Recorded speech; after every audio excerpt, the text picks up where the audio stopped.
नमस्कार दोस्तों, स्वागत है आप सबों का आपके अपने यूट्यूब चैनल रामगढ़ एडुकेयर में। जितने भी साथियों के मार्क्स कम आ रहे हैं आंसर की मैच करने के बाद में, तो घबराने की बिल्कुल भी ज़रूरत नहीं है दोस्तों। घबराने की बिल्कुल भी ज़रूरत नहीं है। 20 मार्क्स भी अगर है आपका तो काफ़ी आसानी से आपको प्राइवेट कॉलेज मिल जाएगा। सभी कैटेगरीज़ के लिए मैं बोल रहा हूँ, गारंटी के साथ में, ठीक है, 100% गारंटी के साथ में बोल रहा हूँ आपको। 20 नंबर है, 20-25 नंबर भी है तो प्राइवेट कॉलेज मिल जाना है। पहला काउंसलिंग में नहीं मिले, दूसरा में नहीं मिले, तीसरा में आपको, दूसरा तीसरा में या पहला में भी कंफर्म है कि प्राइवेट कॉलेज आपका यहाँ पर रखा हुआ है। क्योंकि मैंने जब एडमिशन लिया था उस समय जिनका 14-15 नंबर था ना दोस्तों, ओबीसी कैटेगरी की बात कर रहा हूँ, ओबीसी कैटेगरी की बात कर रहा हूँ, 14-15 वालों को अच्छा कॉलेज मिल गया था, ठीक है। क्योंकि रिज़ल्ट उतना अच्छा हुआ नहीं था और इस बार भी वही चीज़ हुआ है। बहुत सारे अभ्यर्थी हैं जिनका जो एवरेज रहा होगा मेरे हिसाब से 30 के आसपास रहा होगा एवरेज। तो अब बाकी समझ सकते हैं। कटअप का वीडियो है कैटेगरी वाइज में 1-2 दिन में और थोड़ा सा जानकारी ले लूँगा, कितने फॉर्म भरे गए थे, थोड़ा कैसा परफॉर्मेंस स्टूडेंट का रहा है, थोड़ा इन सारी चीज़ों का नॉलेज ले करके मैं कटअप पे फाइनल वीडियो बनाऊंगा कि किस कैटेगरी के लिए गवर्नमेंट के लिए कितना हो सकता है, सेमी गवर्नमेंट के लिए क्या हो सकता है, ये सारी चीज़ें। लेकिन एक बात ध्यान में रखें कि आपको टेंशन बिल्कुल भी नहीं लेना है। जितने भी लोगों ने फॉर्म फिल किया और एग्ज़ाम दिया है, एडमिशन आपका पक्का है, श्योर है। प्राइवेट के लिए आप बस पैसा तैयार रखोगे। थोड़ा टेंशन लेना है तो गवर्नमेंट में जिनको एडमिशन लेना है, उनको थोड़ा सा दिक्कत हो सकता है, बाकी प्राइवेट वालों को दिक्कत नहीं है, ठीक है। तो दोस्तों जो आंसर की था मैंने रीजनिंग और टीचिंग एप्टीट्यूड का रात में डाला था और थोड़ा बिजी होने के कारण हिंदी और इंग्लिश वाला नहीं कर पाया था। तो मैंने कहा भी था कि मॉर्निंग में इसको अपलोड कर देंगे और बहुत पहले ही बहुत सारे यूट्यूब चैनलों ने अपलोड किया था, तो मैं सोचा कि आप लोग देख लिए होंगे। तो फिर भी कमेंट्स आ रहे थे, मैसेज आ रहे थे कि आप भी हिंदी और इंग्लिश का भी आंसर की दे दीजिए। तो ये सेट बी है और जो बुकलेट सेट है ये बी है। तो सारे सेट्स में क्वेश्चन सेम रहते हैं, जैसा कि आप को पता चल ही गया होगा। ABCD सभी सेट्स में क्वेश्चन सेम रहते हैं। सब जो क्वेश्चन का नंबर रहता है वो चेंज किया हुआ रहता है, ठीक है। तो सेट बी वाले सीरियल वाइज मिला सकते हैं और जिनका सेट ACD है वो मैच कर सकते हैं, क्वेश्चन को मैच कर सकते हैं अपने पेपर से। हालांकि अभी तक आपने कर लिया होगा, लेकिन मुझे जो मुख्य जानकारी देनी थी वही कि आप लोग टेंशन नहीं लेना है, ठीक है। एडमिशन हो जाएगा, मैं आपको विश्वास दिलाता हूँ। चलिए, धातु वे हैं जो किसी दूसरे शब्द से ना बने हो तो इनको क्या कहते हैं? मूल कहते हैं। जितने लोगों ने किया होगा, करेक्ट किया होगा। ये जो क्वेश्चन है आपका, इसका जो करेक्ट आंसर है आपका ऑप्शन बी, प्रतिदिन, प्रतिफल, प्रत्यक्ष जो है हिंदी भाषा के अवयवी भाव समास के उदाहरण हैं। आगे देखेंगे तो इसका जो क्वेश्चन है अनुमति बोधक क्रिया की विरोधनी, अगर आपने इसका आंसर ए किया होगा और बी किया होगा तो करेक्ट आंसर होगा।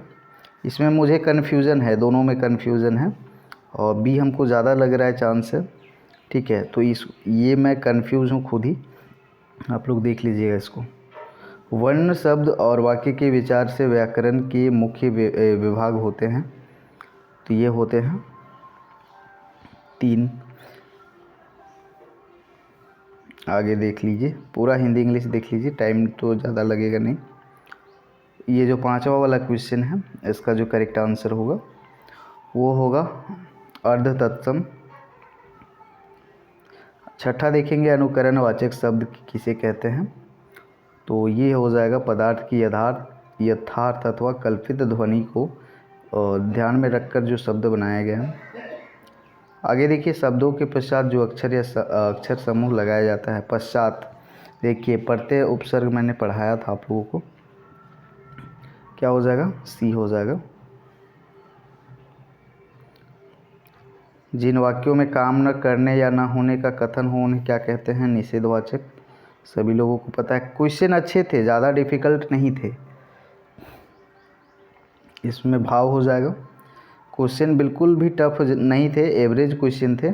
क्वेश्चन 10 का जो आंसर होगा वो आपका ए होगा।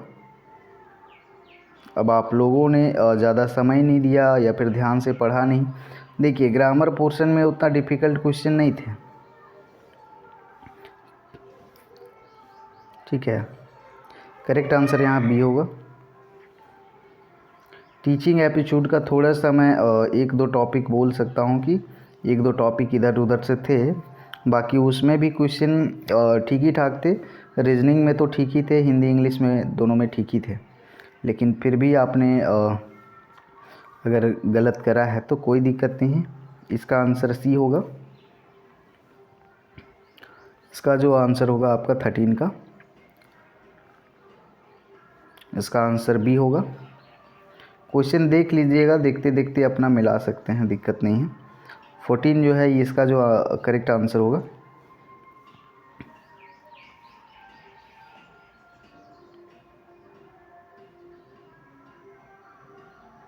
सार्वनामिक होगा शायद, तो इस क्वेश्चन का भी आंसर मैं थोड़ा डाउट में हूँ, तो ये क्वेश्चन भी स्किप कर रहा हूँ।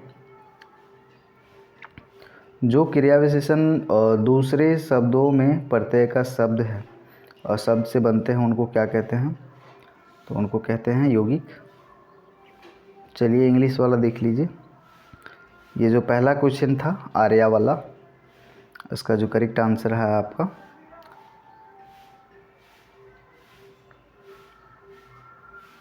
नोर होगा। नेदर के साथ नोर लगता है। 17 जो यहाँ था आपका फैटिग था, इसका यहाँ पर सिनोनिम्स उल्टा कहना था आपका, तो ये टाइडनेस। ये जो नीरव वाला क्वेश्चन था, नीरव का प्यार, ठीक है, तो इसका जो करेक्ट आंसर बनेगा आपका ऑप्शन ए वाला ही बनेगा।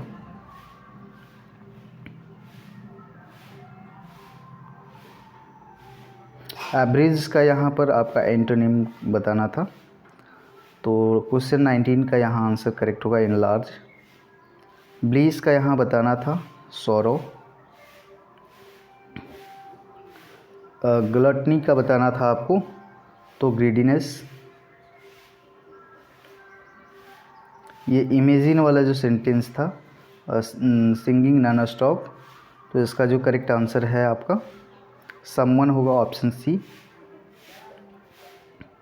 The victim had sustained injuries, इस तरह से कुछ क्वेश्चन होगा, इसका जो करेक्ट आंसर है वो बेड होगा।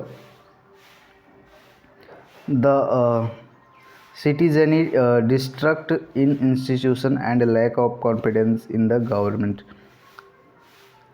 हैव काउज्ड, तो इसका करेक्ट आंसर होगा कंटिन्यूस। 25 क्वेश्चन नंबर यहाँ देखेंगे। द इकोनॉमिक वॉज हैव, तो इसका जो करेक्ट आंसर बनेगा आपका ऑप्शन बी होगा बिटवीन। 26 देखेंगे। None of the food was wasted, इसमें जो करेक्ट आंसर बनेगा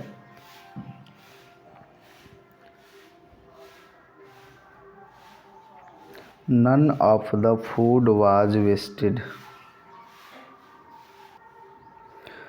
तो इसका जो करेक्ट आंसर बनेगा ऑप्शन ए वाजंट इट। आगे देख लेते हैं। Your father use to be the, इस तरह से जो क्वेश्चन था, तो इसका जो करेक्ट आंसर बनेगा आपका डिडंट ही। जो मूवी जो था आपका this movie is directed by Steven करके था क्वेश्चन आपका, इसका जो आंसर बनेगा is not it, isn't it. Question 20 में देखेंगे नॉन ऑफ हॉस्टिलिटीज़, इस तरह से जो क्वेश्चन था इसमें आपका बनेगा ऑप्शन ए होगा।